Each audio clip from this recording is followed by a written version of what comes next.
जय श्री महाकाल। दोस्तों स्वागत है आपका मिस्टर किशन ब्लॉग्स रुपड़ा में। तो दोस्तों आज मैं आया हूँ दुनिया के 7 अजूबा में से एक अजूबा आगरा के ताजमहल में। दोस्तों ये सिर्फ एक इमारत नहीं बल्कि मोहब्बत की निशानी है जिसे देखने लोग पूरी दुनिया से आते हैं। दोस्तों मैं आज आप लोगों को इसकी पूरी कहानी और इतिहास और खूबसूरती दिखाने वाला हूँ। तो चलिए दोस्तों अभी चलते हैं अंदर। और पिछली बार मैं आया था तो यह ताजमहल बंद था तो इसीलिए मुझे लौट के जाना पड़ा, लेकिन आज मैं आप लोगों को दिखाऊंगा पूरा ताजमहल अंदर से बारीकी से। दोस्तों ये रास्ते सिर्फ पत्थर के नहीं बल्कि एक हर कदम पर हमें उस दौर की याद दिलाते हैं जब यहाँ पर बादशाह और उनकी शान और शौकत चला करती थी।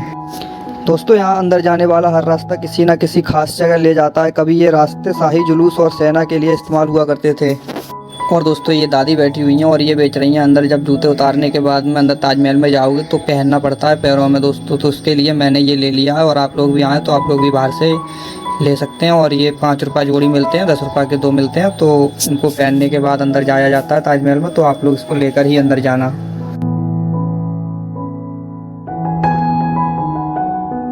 और दोस्तों यहाँ पर पता नहीं किस चीज़ की भीड़ लगी हुई थी, फोटोग्राफी हो रही थी। तो कुलदीप भैया ने बोला लाओ मैं भी फ़ोटो खिंचवा लेता हूँ।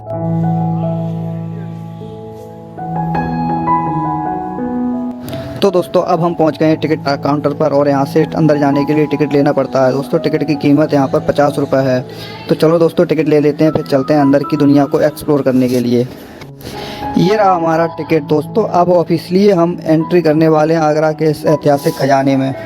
और दोस्तों अगर आप लोगों के पास में बड़ा बैग है या कुछ भी सामान है तो आप लोग लॉकर में जाकर पहले जमा कर दीजिएगा, वरना आप लोगों को एंट्री गेट पे जहाँ पे लाइन लगती है चेकिंग पॉइंट से दोबारा लॉकर के लिए भेजा जाएगा। और वहाँ पर आप लोगों को बैग जमा करने के बाद ही एंट्री होगी आप लोगों की।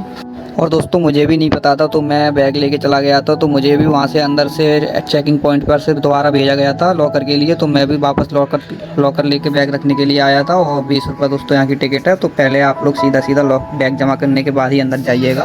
तो दोस्तों अभी हमारा सामान जमा हो गया और स्लिप भी मिल गया। तो चलिए दोस्तों अब चलते हैं हम अंदर की ओर। दोस्तों ये जो लंबे लंबे कमरे बने हैं ना, इन्हें कभी मुग़ल सैनिकों और दरबारियों के लिए रहने के लिए बनवाया गया था। आज भी दोस्तों इनकी बनावट देखकर आप अंदाज़ा लगा सकते हो कि मुग़ल इंजीनियर कितनी मजबूत रही होगी। दोस्तों वह ताजमहल का रंग दिन में बदलता रहता है, सुबह गुलाबी, दोपहर में सफ़ेद और चांदनी रात में चमकदार हो जाता है। और दोस्तों ताजमहल को लगभग हर साल 70 से 80 लाख लोग देखने आते हैं।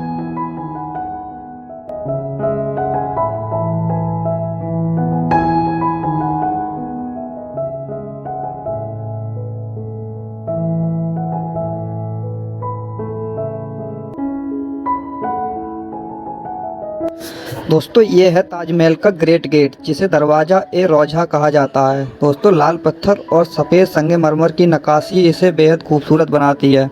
और दोस्तों इसी दरवाजे से होकर शाहजहाँ के सपनों का ताजमहल भी नज़र आता है।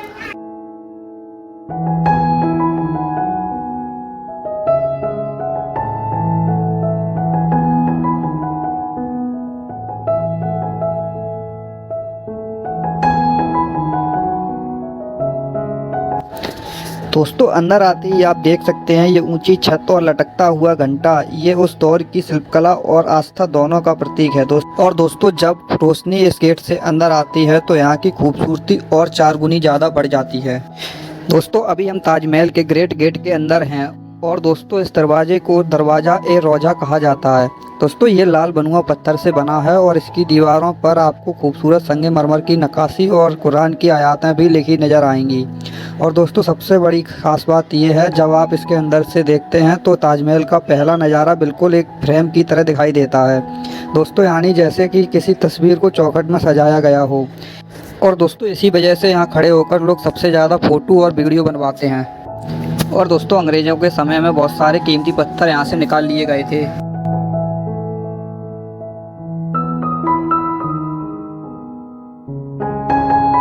और दोस्तों ये है ताजमहल का मशहूर 4 बाग गार्डन। यहाँ हर तरफ फैली हरियाली, ऊंचे ऊंचे सरू के पेड़ और बीच में बनी नहर इसे और भी खूबसूरत बनाती है।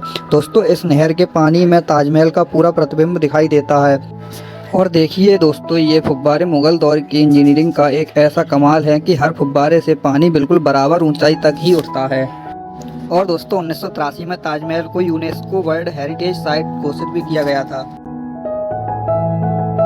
और दोस्तों ताजमहल को बनवाया था मुग़ल बादशाह शाहजहाँ ने अपनी बेगम मुमताज़ महल की याद में। दोस्तों मुमताज़ की मौत 1631 में हो गई थी। उसके बाद दोस्तों शाहजहाँ ने 1632 में ताजमहल का निर्माण करवाना स्टार्ट किया था और ये काम करीब दोस्तों 22 साल तक चला था, यानी कि 1648 तक चला। लगभग दोस्तों 20,000 मजदूरों ने इसे बनाकर कंप्लीट किया था।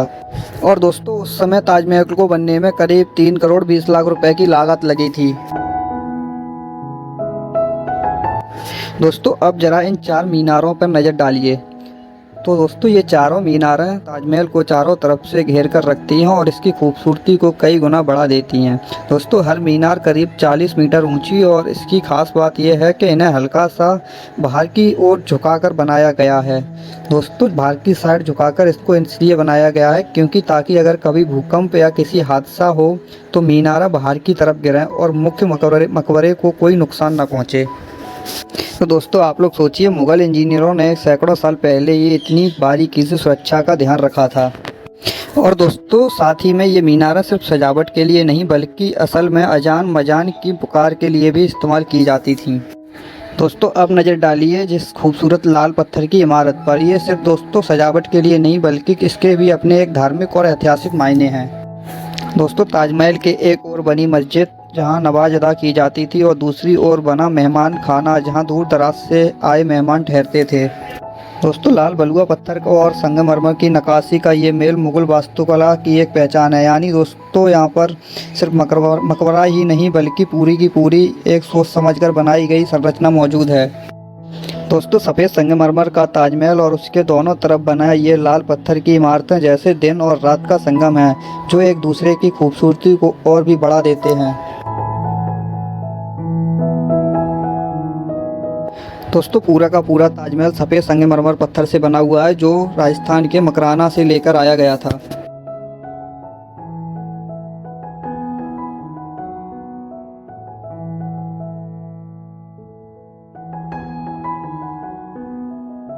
दोस्तों ये जो बड़ा सा हौज आप देख रहे हैं ये उस जमाने का फुब्बारा और पानी का तालाब था। दोस्तों यहाँ पर पानी भरा जाता था और बीच बीच में लगे फुब्बारों से बारीक धार निकलती थी। और दोस्तों जब चांदनी रात में फुब्बारे चलते थे तो पानी की बूंदों ताजमहल की परछाई पर पड़ती थी और पूरा नज़ारा बिल्कुल जन्नत जैसा लगता था। कहा जाता है दोस्तों शाहजहाँ चाहते थे जब भी कोई यहाँ आए तो उसे ताजमहल सिर्फ इमारत ना लगे बल्कि एक जादुई अनुभव सा महसूस हो। और इसीलिए दोस्तों बगीचे तालाब और फुब्बारों का ऐसा डिज़ाइन बनाया गया कि यहाँ हर तरफ से ताज का नज़ारा और भी शानदार लगे। ज़रा सोचिए दोस्तों, जब उस दौर में जब बिजली तक नहीं थी तब पानी क्या इन फुब्बारों और रोशनी की चमक से ताजमहल का नज़ारा कितना जादुई लगता होगा। और दोस्तों यह है ताजमहल का पिछला हिस्सा और इसके ठीक पीछे बह रही है पावन यमुना नदी। दोस्तों यमुना जी की लहरें इस सफ़ेद संगमरमर से टकराती हैं और ठंडी हवा के साथ मिलकर इस जगह को और भी दिव्य बना देती हैं। दोस्तों शाहजहाँ ने ताजमहल को यमुना किनारे इसलिए बनवाया था ताकि इस इमारत की खूबसूरती पानी में पड़ने वाली इसकी परछाई से और दुगनी लगे। दोस्तों जब रात में चांद निकलता है और उसकी रोशनी यमुना जी पर पड़ती है तो ताजमहल की परछाई पानी में ऐसे झिलमिलाती है जैसे कोई सपना हकीकत बन गया हो। कहा जाता है दोस्तों शाहजहाँ घंटों इसी नदी के किनारे बैठकर ताज को निहारते थे। शायद दोस्तों इसी में उन्हें अपनी मुमताज़ की याद मिलती थी। और दोस्तों अगर आप भी कभी ताजमहल देखने आए तो इसका ये पीछे वाला नज़ारा ज़रूर देखें क्योंकि यही वो असली तस्वीर है जहां ताजमहल और यमुना एक दूसरे की खूबसूरती को पूरा करते हैं। और दोस्तों अंदर आपको शाहजहाँ और मुमताज़ के महल की नकली कब्र दिखाई देती है क्योंकि दोस्तों असली कब्र नीचे के हिस्से में है जहां आम लोगों को जाने की इजाज़त नहीं है। यहाँ की नक्काशी और कुरान की लिखाई देखने लायक है।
दोस्तों ये मेरे पीछे जो खूबसूरत इमारत नज़र आ रही है ये ताजमहल की मस्जिद है। इसे लाल बलुआ पत्थर से बनवाया गया है और यहाँ आज भी दोस्तों नमाज़ पढ़ी जाती है। दोस्तों मज़े की बात यह है कि यहाँ पे ताजमहल की दूसरी तरफ भी बिल्कुल इसी तरह की एक इमारत है जिसे जवाब कहा जाता है। और दोस्तों इसे सिर्फ इसीलिए बनाया गया है कि ताजमहल की खूबसूरती और भी बनी रहे। तो दोस्तों आप लोग कमेंट करके बताना ताजमहल कौन कौन घूम चुका है, और दोस्तों आप लोगों को ताजमहल के बारे में क्या क्या जानकारी है वो सब आप लोग कमेंट करके ज़रूर बताना।